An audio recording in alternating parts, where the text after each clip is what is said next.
Bismillahirrahmanirrahim. Assalamualaikum warahmatullahi wabarakatuh. Alhamdulillah.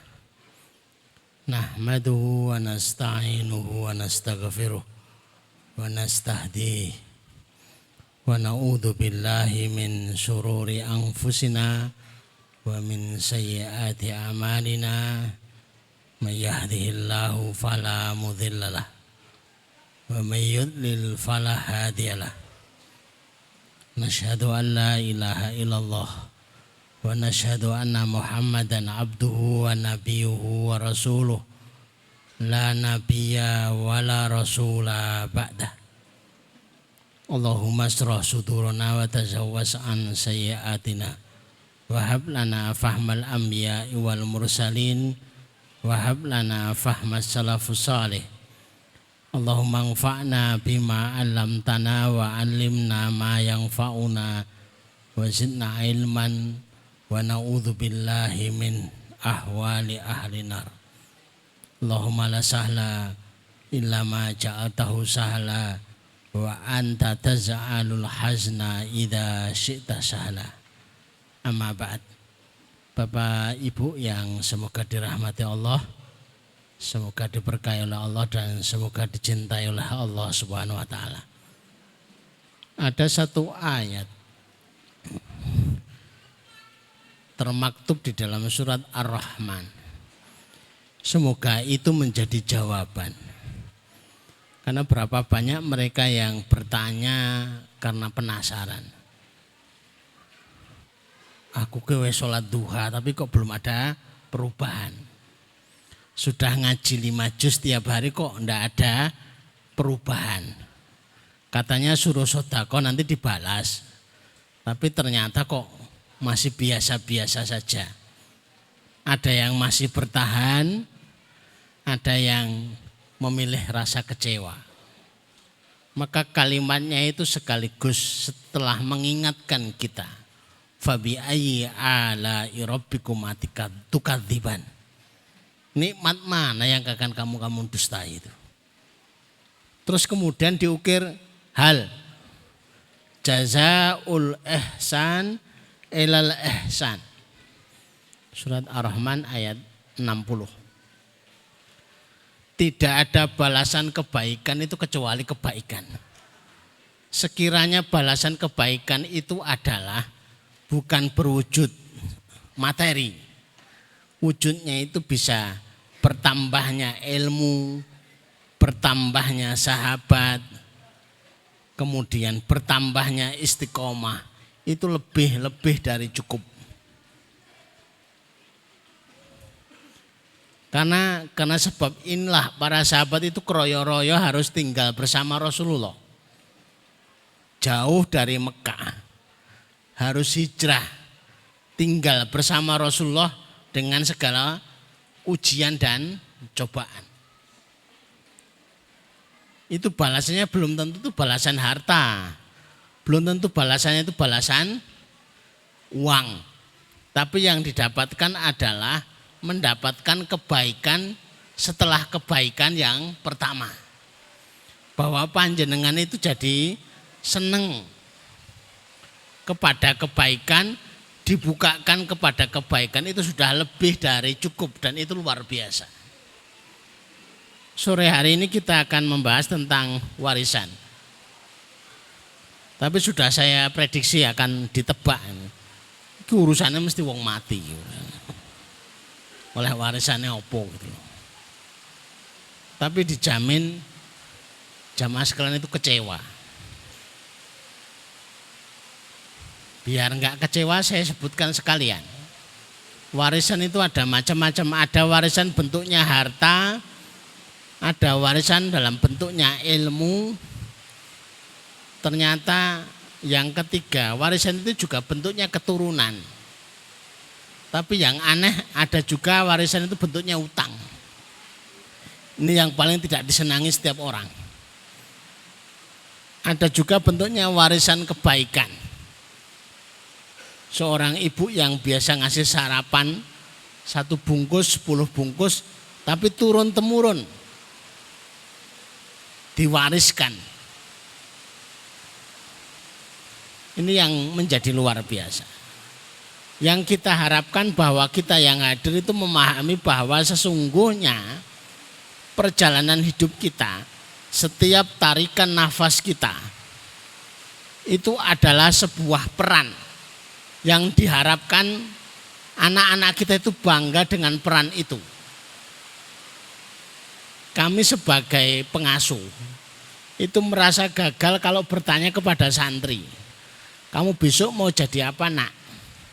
Tapi dijawab, terserah Ustadz, jadi apa saja, yang penting gak jadi kayak Ustadz.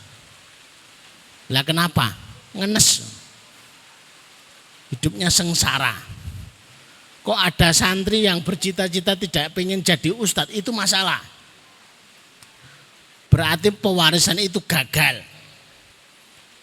Ada santri yang punya cita-cita pengen jadi pengusaha, itu jangan seneng, berarti kan bisa membantu pondok, tapi sesungguhnya ada kegagalan.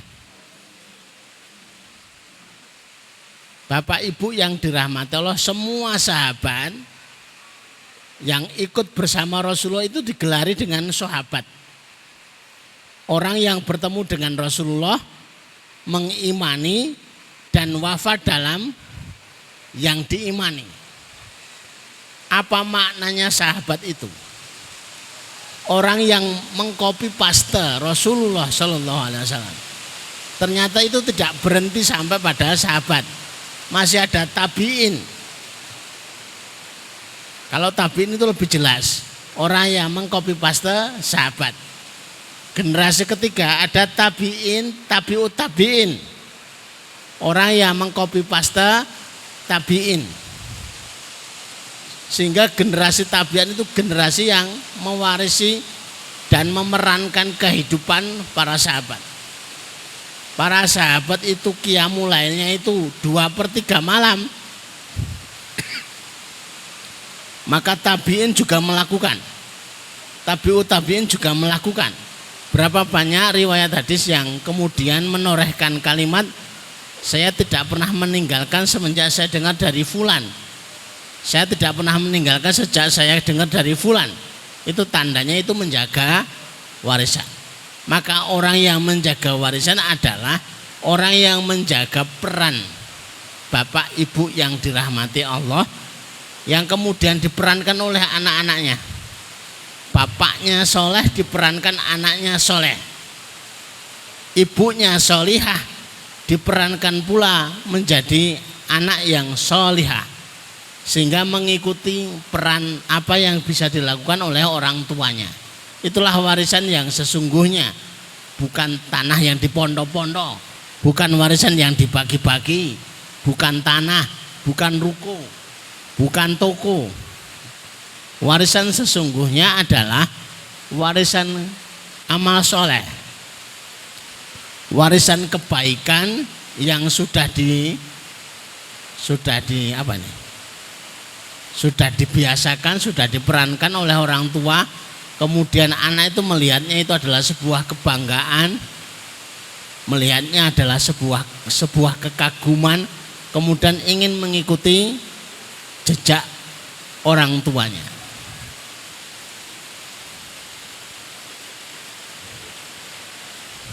Ini agak basah ini.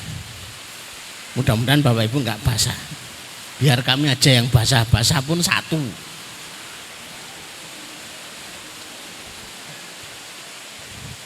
Maka saya tuliskan warisan kebaikan.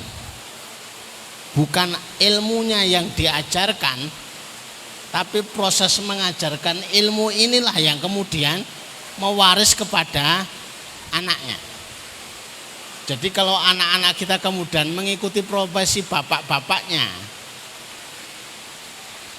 aku tak pengen jadi ustadz kayak bapak, aku tak pengen jadi dai kayak bapak, aku tak pengen jadi wong apik kayak ibu.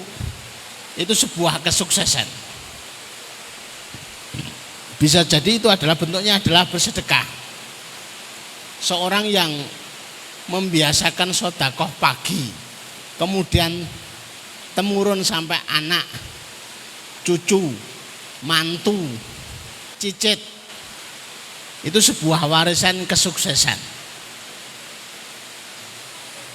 Jadi kotaknya itu yang diajarkan. Bawa kotak, ditaruh di rumah.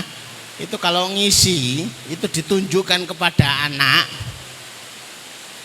ditunjukkan kepada cucu. Kemudian anak dan cucu itu merasakan bangga. Ibu kok selalu ngisi kotak itu kenapa toh? Bapak kok selalu sedekah itu kenapa toh?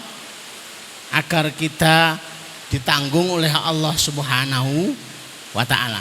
Kemudian anak ini terlatih mengikuti jejak orang tuanya. Sampai kemudian itu diwarisi, sampai kemudian ditularkan kepada keluarganya, kepada kerabatnya, kepada tetangganya. Maka itu adalah warisan yang berguna betul-betul. Maka Umar bin Khattab, Umar bin Abdul Aziz, maaf, itu ketika wafat, itu warisannya itu hanya 2 juta, 2 dinar. Ini khalifah loh ya. Sampai akhirnya kemudian dipaido sama orang-orang di sekitarnya. Jenengan itu khalifah, tidak selayaknya ngasih apa ini, ngasih warisan itu dengan angka kecil. Tapi kalimatnya luar biasa. Kalau anakku soleh, bertakwa, maka ketakwaan itu akan mencukupkannya. Kalau enggak soleh, setidaknya tidak punya, kami tidak memberikan modal besar untuk melakukan kemaksiatan. Sekalipun kalimatnya begitu, tapi putra Umar bin Abdul Aziz itu pernah sedekah 100.000 kuda berserta apa yang ada di atasnya. Sebuah mindset yang benar yang diwariskan itu menjadi sesuatu yang luar biasa. Termasuk yang menjadi warisan itu adalah silaturahim. Kalau bapak ibu biasa silaturahim, hendaklah silaturahim itu menjadi kebiasaan yang diturunkan kepada anak dan cucunya. Kalau bapak ibu itu menjadi kebiasaannya adalah mengikuti jariah, jangan terputus. Bapak meninggal jariahnya putus. Bahkan anaknya pengen sekali meneruskan. Ada tanah dibebaskan untuk jariah, nilainya 500 meter persegi. Ketika sampai kepada anaknya diteruskan lagi, berarti ini adalah diwariskan, jariah yang diwariskan. Sedekah jariah itu sesuatu yang luar biasa, tapi ini ditambah dengan sesuatu yang luar biasa lagi. Maka sesuatu yang luar biasa pada diri kita adalah memberikan jejak yang luar biasa kepada anak keturunan kita. Itulah yang kemudian dikeluhkan oleh seorang nabi sekalipun sudah nabi, jaminannya luar biasa, itu masih mengeluhkan. Yaitu Nabiullah Zakaria. Usia 100 tahun tapi tidak punya anak. Yang dikhawatirkan tidak punya anak itu bukan masalah nggak punya keturunan, tapi yang dikhawatirkan tidak ada yang memerankan. Yang bakal jadi nabi selanjutnya itu siapa? Yang akan yarithuni. Silakan lihat di dalam tafsir. Yang dimaksud yarithuni, mewarisinya adalah maksudnya mewariskan sebagai nabi.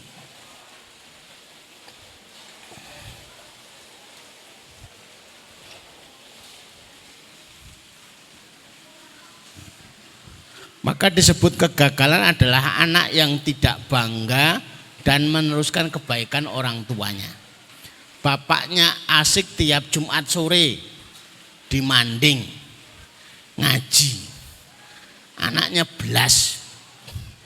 Ketika diajak, "Nak," jawabannya, "Moh. Aku tak neng alun-alun. Moh. Aku tak kelaris." Itu bukan sebuah kebanggaan, tapi sebuah kegagalan. Anak yang bangga dengan yang buruk, ketika bapak ibu itu kemudian bertanya kepada anak, kamu nanti pengen jadi apa nak? Aku pengen jadi artis. Ketahuilah bapak-bapak, pada saat itu panjenengan gagal. Bukan masalah artisnya, karena peluang jadi artis itu kebaikannya itu lebih sedikit. Apalagi ditanya, kamu pengen jadi apa nak? Aku pengen jadi pemain sepak bola. Lah napa? Duwe akeh. Ini gagal. Atau kalimatnya, saya tidak pengen jadi ustadz. Saya tidak pengen jadi ketua yayasan. Saya tidak pengen jadi kiai. Lah napa? Rekoso. Kerjane rino wengi, bayarannya sithik, bahkan nyaris tidak dibayar. Bagi kami itu adalah sebuah kegagalan. Maka orang tua harus menampakkan sebuah kebahagiaan ketika menghadiri sebuah kebaikan. Jadi kalau ada di tempat pengajian seperti ini ya tidak cukup dengan datang saja. Kalau perlu anaknya itu bahagia dengan dibelikan balon, ya keporo harus mengeluarkan anggaran beli balon.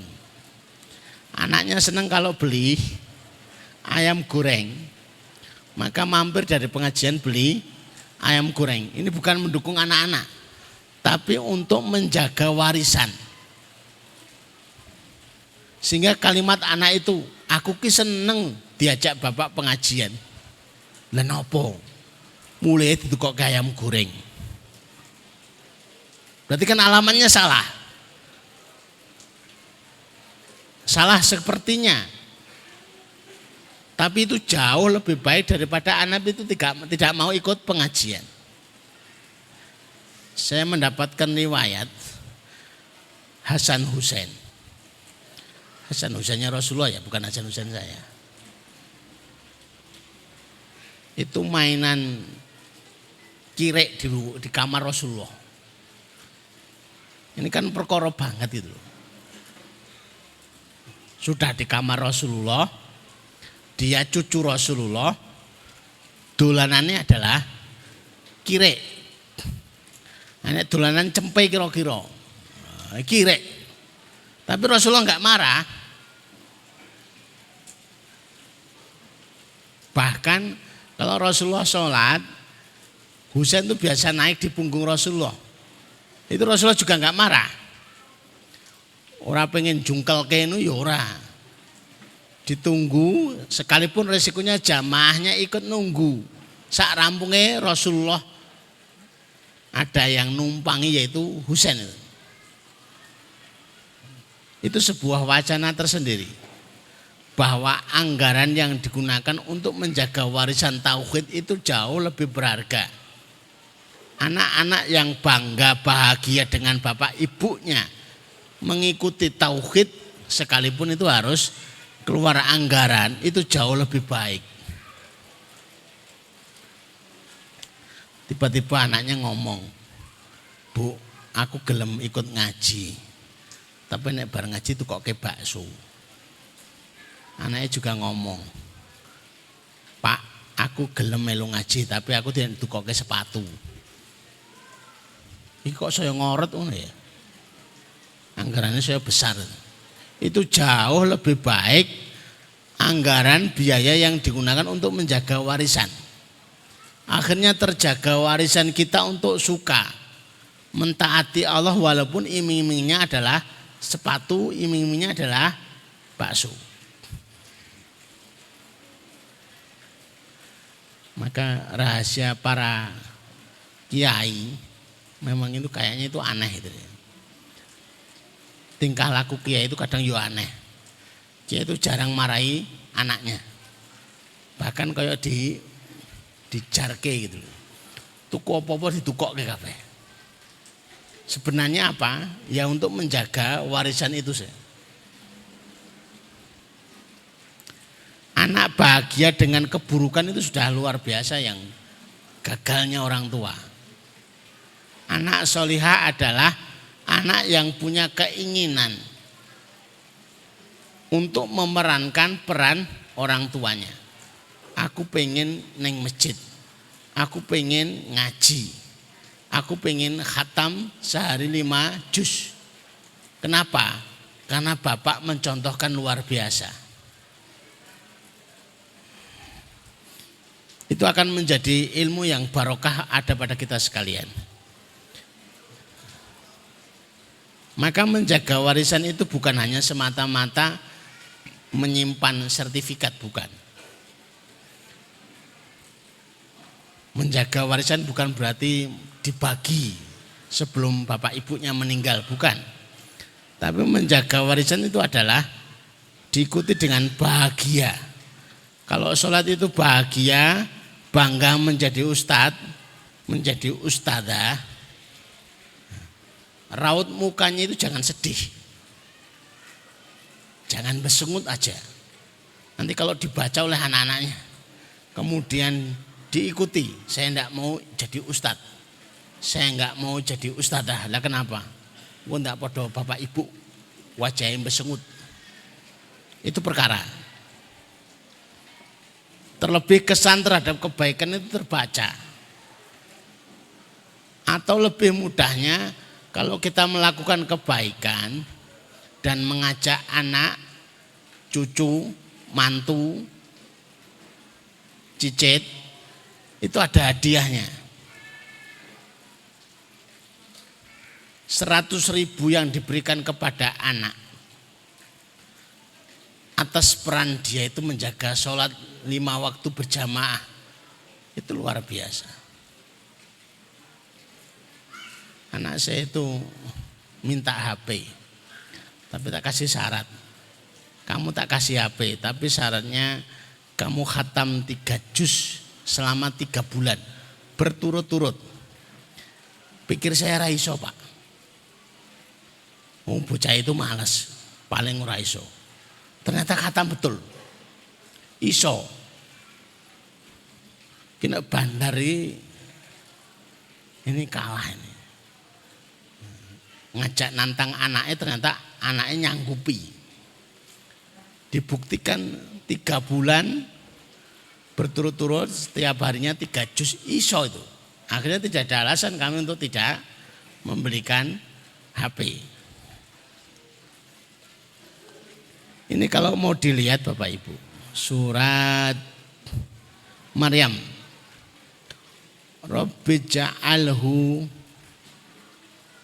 Rabbi waja'alhu Ya'qub alamin yarithu wa yarithuni walian milladunka. Kalimatnya kurang jelas itu ya. Sesungguhnya aku khawatir terhadap mawaliku sepeninggalku. Sedangkan istriku adalah seorang yang mandul.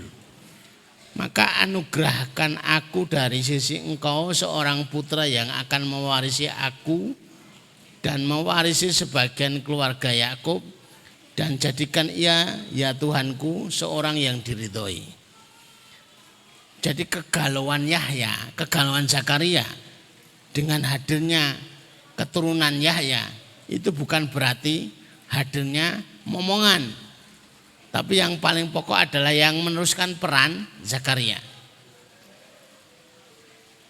Maka akhir kehidupannya Nabi Zakaria itu tidak jauh-jauh dari Nabi Zakaria. Dua-duanya sama-sama syahid digergaji di pohon. Masya Allah. Kok iso bapak karo anak kok iso akhirnya itu sama. Itu bentuk sebuah warisan yang betul-betul ingin diajarkan kepada kita ibrohnya. Sudah selesai. Sekalipun banyak yang ingin disampaikan, sekalipun banyak unek-unek, tapi kalau sudah ketemu alhamdulillah berarti itu selesai. Orang selesai, yo selesai. Wis pokoke yo rampung. Waktune jo akeh, yo selesai. Pokoknya alhamdulillah. Habis ini buat ngobrol-ngobrol ya silahkan, buat tilawah ya silahkan. Yang penting Bapak Ibu itu paham bahwa kalimat warisan itu tidak selamanya yang kita bayangkan itu adalah warisan itu adalah harta yang ditinggalkan bapak ibu untuk anaknya. Tapi sesungguhnya warisan itu adalah yang akan melanjutkan peran bapak ibu. Maka tinggalkan warisan kesolihan, kebaikan untuk anak-anaknya. Kewajiban bapak ibu itu adalah meninggalkan jejak yang baik sehingga bisa diikuti oleh anak keturunannya. Diikuti anak keturunannya, kebaikannya itu hakikatnya diwarisi. Maka sekalipun orang tuanya sudah tidak ada, anaknya tetap sholat berjamaah, anaknya tetap ngaji, anaknya tetap tilawah 5 juz, maka orang tuanya dapat kiriman. Bukan semata waladun sholihun yad'u lahu, dibatasi hanya anak soleh yang mau mendoakan orang tuanya. Tapi lebih dari itu memastikan bahwa setiap yang dilakukannya adalah itu didikan orang tuanya. Maka cara inilah yang akan menjaga kebaikan kita. Jangan ngajak anak-anak kita kalau kita tidak terajak. Jangan meyakinkan anak-anak kita kalau bapak ibu itu tidak yakin. Meyakinkan bapak ibu, meyakinkan anak-anaknya tentang sholat duha, tapi bapak ibu tidak sholat duha. Ini masalah. Meyakinkan tentang sedekah kepada anak, tapi bapak ibu tidak yakin dengan tidak melakukan. Itu masalah. Itu lebih baik bahwa mencontohkan sedekah itu sendiri, maka secara tidak langsung lambat laun akan diikuti oleh anak-anaknya. Akan menjadi kebiasaan, akan menjadi warisan. Akan diikuti, diingat dan menjadi kenangan yang luar biasa. Demikian Bapak Ibu yang dirahmati Allah, sudah selesai alhamdulillah. Suaranya juga sudah mulai habis. Kalau tidak percaya saya tambahkan, sudah selesai. Mari kita tutup majelis kita dengan memohon doa kepada Allah di waktu yang mustajab ini. Mudah-mudahan banyak kebaikan yang kita dapatkan, banyak keberkahan yang kita dapatkan. Bismillahirrahmanirrahim. Allahumma sholli ala Muhammad wa ala ali Muhammad kama shallaita ala Ibrahim wa ala ali Ibrahim innaka Hamidum Majid. Allahumma barik ala Muhammad wa ala ali Muhammad kama barakta ala Ibrahim wa ala ali Ibrahim fil alamin innaka Hamidum Majid. Walhamdulillahi rabbil alamin. Hamdan syakirin, hamdan naimin, hamdan ni'amahu ikafi mazida ya Rabbana lakal hamdu kama yanbaghi li jalali wajhika wa 'azimi sultanik. La ilaha illa anta subhanaka inni kuntu minadh dhalimin. La ilaha illa anta subhanaka inni kuntu minadh dhalimin. La ilaha illa anta subhanaka inni kuntu minadh dhalimin. Allahumma ya Rahman ya Rahim ya Hayyu ya Qayyum ya Dzal Jalali wal Ikram. Allahumma ya Rahman ya Rahim ya Hayyu ya Qayyum ya Dzal Jalali wal Ikram. Allahumma ya Rahman ya Rahim ya Hayyu ya Qayyum ya Dzal Jalali wal Ikram.